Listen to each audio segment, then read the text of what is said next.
So isang magandang araw sa inyong lahat at maraming salamat sa pagsuporta nyo sa ating munting channel yan. So meron kasing dinala dito sa atin na isang ice crusher machine yan. So ito po siya yan. So dadalawang buwan pa lang sira na kagad yan. Itong ice crusher umuugong na lang daw siya. Tapos yon kasama rin yung bagong-bago rin na blender at saka yung isang rice cooker na yon itim. Yan silang dalawa. Ayun silang dalawa magkasama at saka ito. Yan mga bago lang. Dalawang buwan pa lang sira na. Yan so hindi na may-ari dito para ipaayos sa atin. Yan. So nagawa na rin ako ng diagram para maayos natin to. So ito yung ating diagram. Sundan na lang natin tong diagram. Yan. Ngayon kung gusto niyo kumuha ng screenshot, ayan mag-screenshot na lang kayo mga ka-DIY. Yan. Para meron kayong copy. So, sundan natin to para ma-repair natin ito. So, unang-una sa lahat, siyempre, isaksak muna natin kung ano ba yung naging problema sa kanya. So, yun. So, merong connection tong ilaw ko. Yan. Connection po yan lahat. Yan. So, try po nating saksak. Yun. So, tinanggal ko yung takip dito sa itaas dito. Sa pinakataas niya, may takip yan dito. Ganito. Tinanggal ko lang. Pinasa sa pinaka door switch niya. Yan. Kinuha ko na yung takip. Yan. Para makita niyo yung isang switch. Kasi dadalawang switch yan. No? Sa lower at saka sa main switch niya, silalim at saka dito sa pinakapintuan niya. Yan. Pinaka sa handle switch. Yan. So, try nating i-on. Ayun, umuugong na lang. Yan. Umuugong na lang siya. Yan. Umuugong na lang. Yan, ugong. Ibig sabihin, hindi siya mag-start, ayaw niya mag-start. Ayaw niya mag-on talaga. Nag-ano siya, ugong na lang yung natitira sa kanya. So try nating ayusin. Yan, so dito muna tayo sa diagram. Binunot ko na. Ayan. Lagyan muna natin ng tester dito sa kanyang mismong saksakan niya. Dito, sa AC line. Line 1 and line 2. Yan, lagyan natin ng tester dito.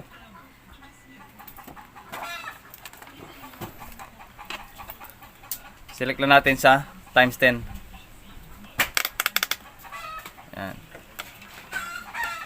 Times 10 na tayo mga ka-DIY. Yan, times 10 lang. Sabay calibrate na rin natin. Yun, kasi 0 na. Adjust na lang natin. Yan. Lagay natin dito. Ibig sabihin, yung palo lang kagad. Titingnan natin kung buo yung mga switch at nagko-contact. Ibig sabihin, yun. Pumalo, ibig sabihin, maaaring dumiretso sa coil yun. Maaaring dumiretso na kagad doon sa pinakamotor niya. Yan. Ibig sabihin, okay pati yung switch. Tapos ito pang isa. Yan, ibig sabihin, pag binuksan mo, yan, buksan mo pa itaas, isarado mo. Ibig sabihin, buo yung switch. At itong isa, buo rin to. Pag pinatay mo, ibig sabihin, buo yung mga switch na yan. Pumapalo, ibig sabihin, pumapasok yung signal ng ating tester. Yan. So, madali lang naman to. Yan. Ibig sabihin, buo itong mga switch na to. Walang problema. Tapos, nagbigay pa siya ng reading na ayan. Nagbigay pa siya ng reading sa ating tester. Yan. Ibig sabihin, hindi mo na tayo mag-account ng reading diyan. Reading 'yan ng running. Yan, reading ng running 'yan kapag ganito yung ganito yung na-test natin. Ganito yung lumabas, reading po 'yan ng running. Ayan, pero mamaya ipapaliwanag natin kung anong reading 'yan dito sa ating mismong diagram. Ayan. So dito muna tayo sa ating diagram.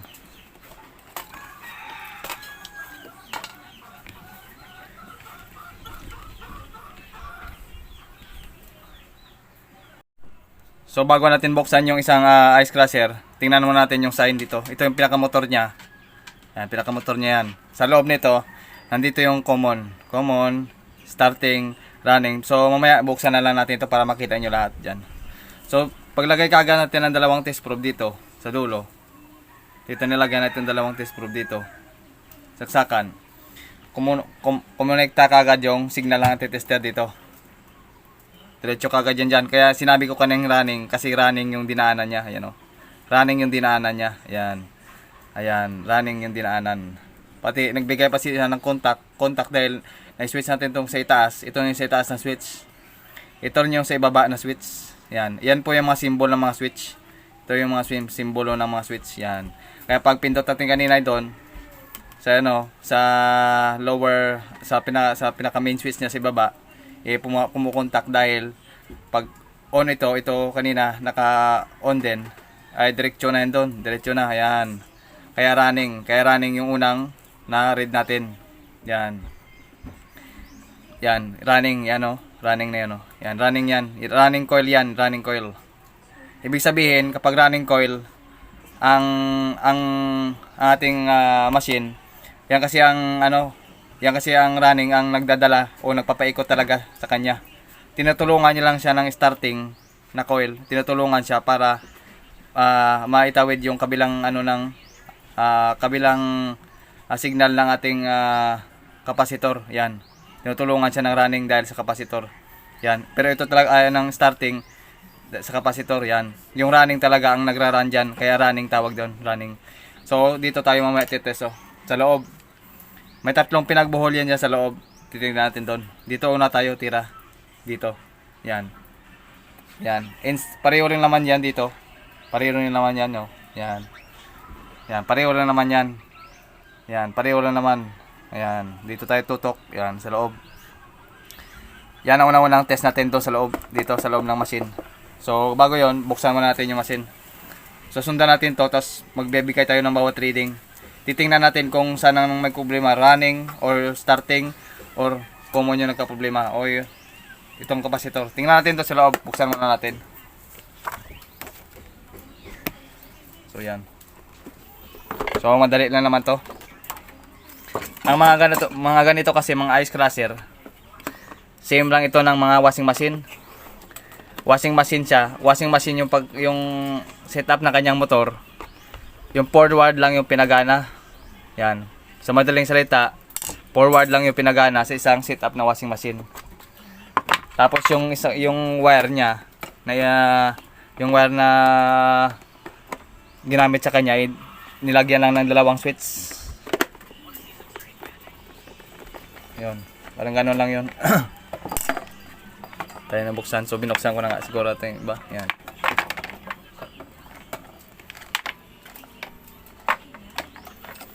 So sa pag yan, bagong bago. Akala mo parang walang problema. Yan. Yan.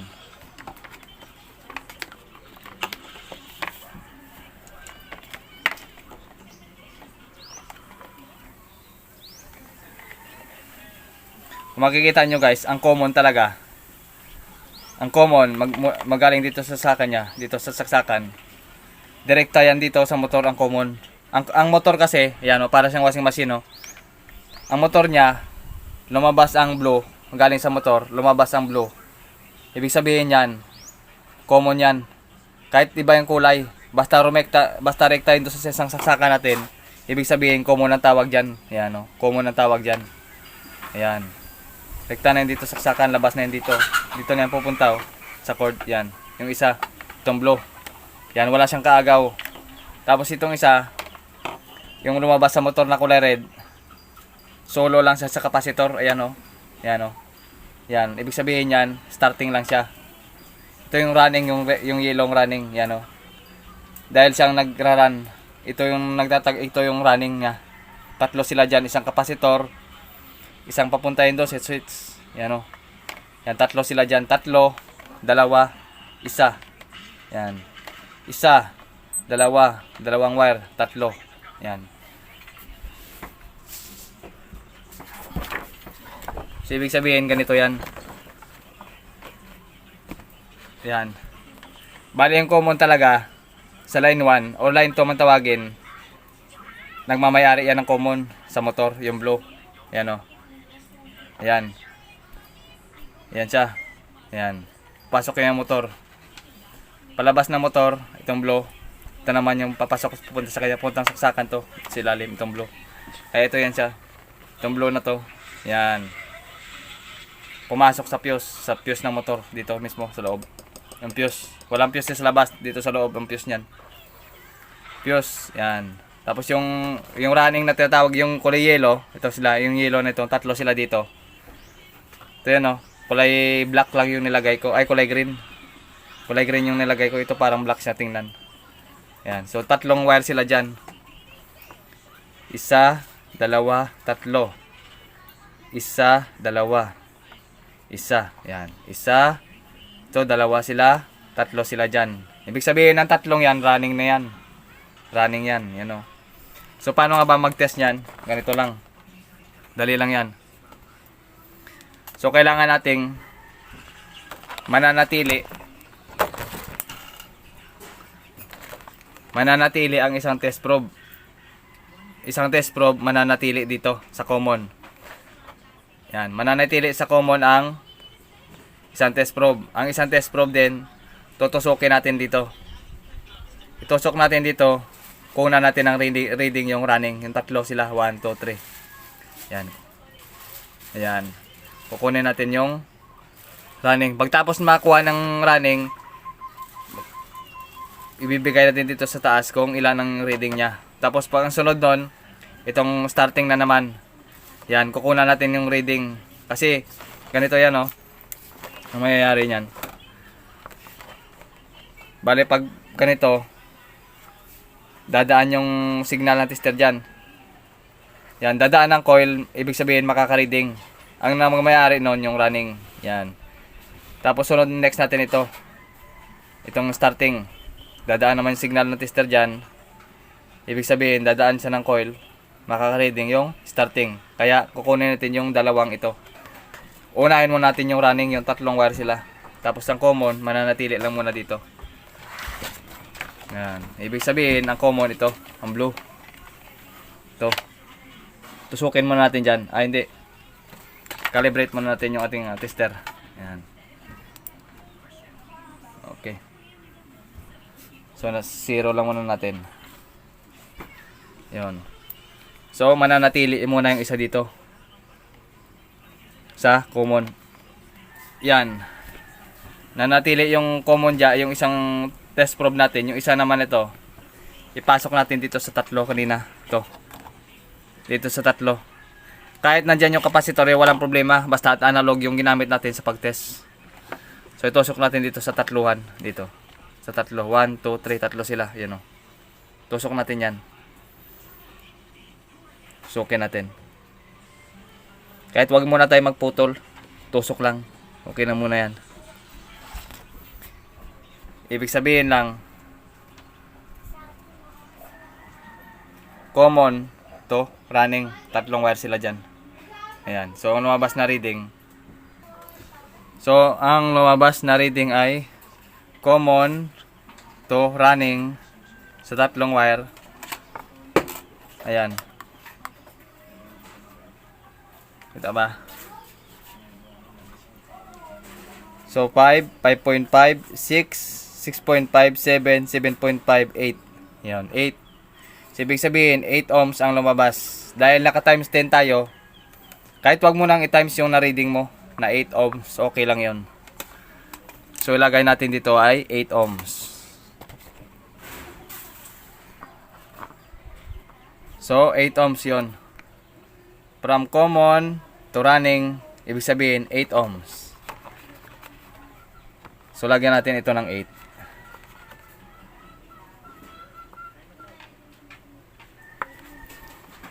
Lagyan na muna natin siya ng 8 ohms. Yan. 8 ohms.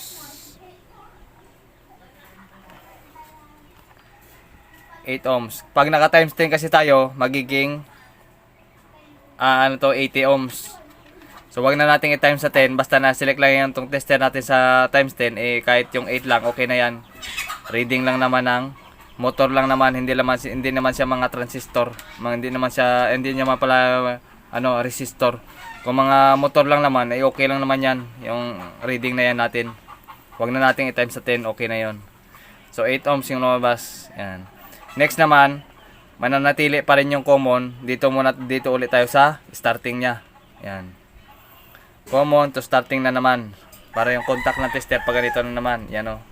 Yan, dadaan ng coil mga ka-reading para sa starting yon. Okay, ginamit lang yung common. Okay. So, mananatili pa rin yung common dito. Yan, mananatili pa rin yan dito.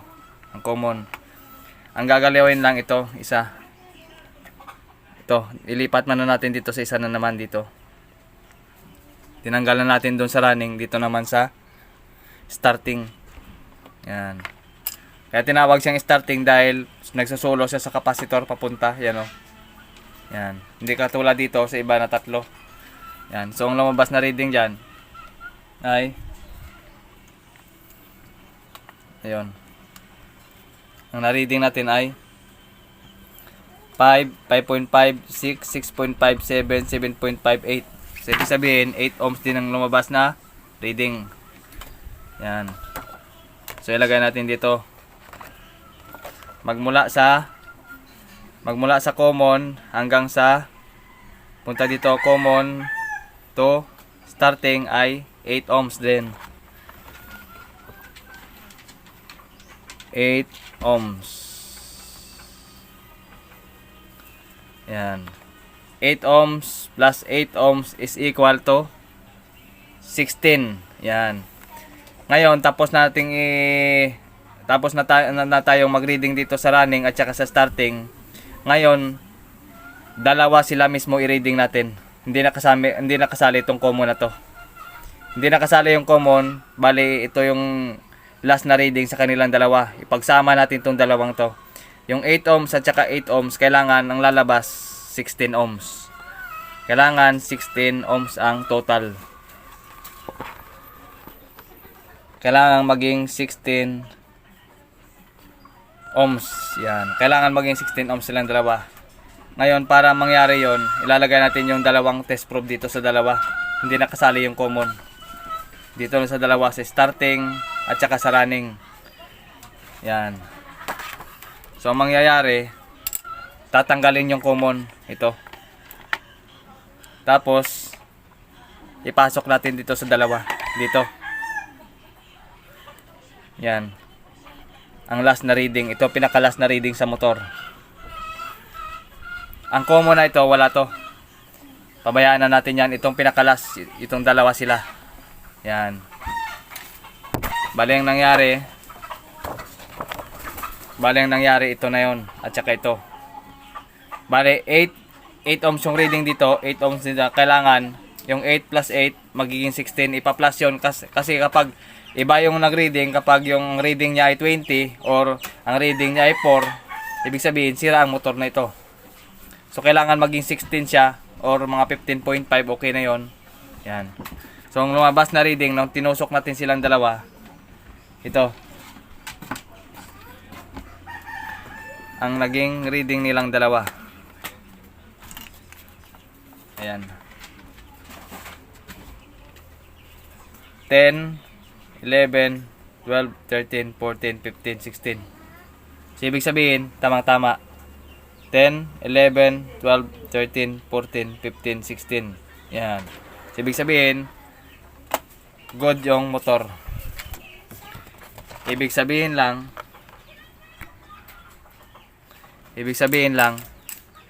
ang motor na ito ay okay na. Okay. So, bakit umuugong? Anong naging problema? Putulin natin tong kapasitor niya. Putulin natin yung itong kapasitor niya. Ite-test natin kung good ka ba ang kapasitor niya. Yan. So, ganun lang yon. So, ginawa natin ang diagram para sa mga project nyo ay may copy kayo at makapagsabay kayo sa mga repair. Yan. So, try nating putulin yung kapasitor at titest natin. Yan. So, gawin na natin, putol natin yung kapasitor daw. So, ito siya. Tanggalin na natin yung ating tester. Yan. So, gawin natin, putol natin dito.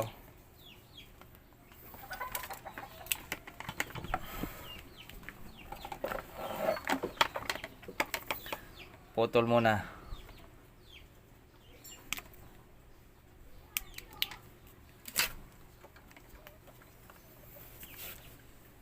So may value, ang value niya ay 8 ohm, 8 UF. Ayan o, 8 UF. So balatan muna natin.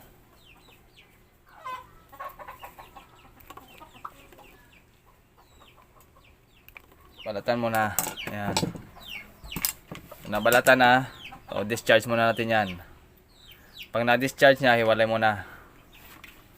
Kuha na lang tayo ng tester. So, ito lang yung ginamit ko para mas maganda mas makita nyo. So, hanapin natin yung capacitance. Ito yung dalawang guhit na maliit. Ayun po yung capacitance. So, pihitin natin dyan. Ilagay natin sa capacitance. Yan. So, ang lumabas. So, gumamit ako ng alligator clip. Yan. So, hanapin natin dito sa select. Yan. Hanapin natin yung NF, yung nanofarad. Kasi nandoon yung natin, capacitor. Yan. Pangkapasitance yun. NF, ibig sabihin, nanofarad. So, dyan natin hahanapin yung para sa kapasitor. Try nating ipitin. Kabilaan lang. So, ibig sabihin, walang reading yung kapasitor. Ibig sabihin, open ang kapasitor. Sira. Yan. So, madaling salita, sira na yung kapasitor. Walang reading. Yan. So, ibig sabihin, sira na ito. Yan. So, wala pa naman akong pamalit nitong 8UF. So, 8UF ito. So, wala pa akong pamalit nito. Kasi ang kalimitang ini-stack ko, parang pang-washing na talaga at saka pang-dryer. So, meron akong pang-washing dito, itong 9. Ayan o. So, meron ako ditong pang-washing machine na 9. 9UF. So, 8 yon. So, kaya ba yan dito? Kaya po yan ng 9. So, wag lalagpas. Hindi po pwedeng lalagpas ng 9 ang or 10. Kailangan, dapat 8UF ang ilalagay rito. So, hindi dapat pwedeng 10. 9 pwede pa. Pero yung 10 hindi na kayanin kasi sobrang lakas na nun ng 10 na yon. Baka sirain niya yung motor ng ating ice crusher. 9 pwede pa. Yan. So, try nating ilagay dito. Try nating ilagay ditong kapasitor. So, test muna natin nga itong 9. So, ipitin na natin yan bago natin ilagay. So, ibig sabihin, ang na-reading niya ay 8.9. So, magiging 9 pa rin yan. Yan. Magiging 9UF. Magiging 9UF pa rin yan dahil ay 0.9. Yan. 0.9. So, run off yan. Magiging 9 pa rin yan. So, ibig sabihin, buo pa rin yung kapasitor na yung ilalagay natin. Kahit bumawas na konti, 9 pa rin yan. Malakas pa rin yan. Yan. So, ilalagay natin to. So, kung walang 8, pwede 9. Yan. Hindi na pwedeng lalagpasan na 9 yung kapasitor nilalagay. Baka masira yung motor o baka masunog. Kung sa 500 volts naman dito, kung sakaling 500 volts at saka 450 volts lang ito, walang problema. Kahit 420 volts lang, kayang-kaya pa rin yan. Yan, ilagay na natin dito. Wala namang silang polarity. At tinatawag, ang tinatawag na polarity, kailangan sa positive, negative sa negative. Ang kapasitor na ito ay walang problema kahit magkabaliktaran. Basta ganitong klase ng kapasitor. Hindi kagaya ng mga electrolytic na kailangan mong sundin yung positive at negative nila. Kailangan hindi magbaliktad. Dito sa mga ganito, sa mga washing, sa mga ice crusher na mga ganito, kahit saan nandyan nilagay mo sa dalawa, wala namang polarity yan na tinatawag. Hindi gaya ng mga battery na may polarity. Yan. So, try natin.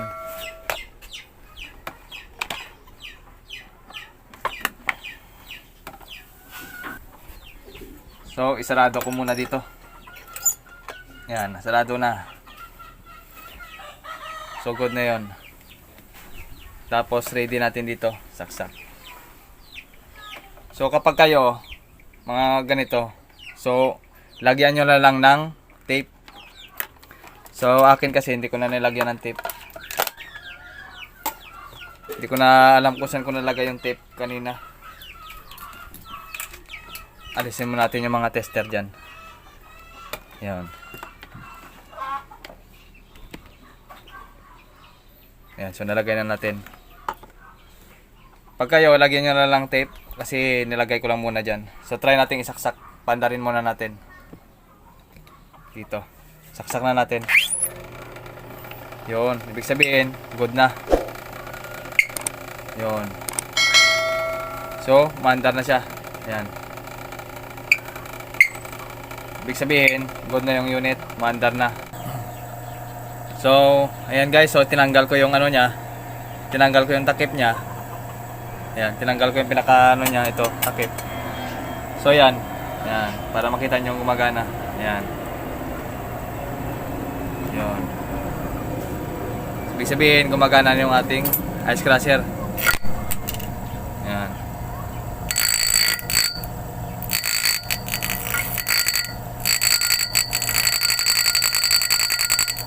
Ayan. So, malakas po niyan. Ayan, malakas po yan. So, ganun lang guys. So, salamat dito sa ating ano, nabuo natin. Ayan. So, kita-kita na lang tayo sa sunog natin vlog. Yan. So, shoutout sa inyo lahat at maraming salamat. So, off na natin.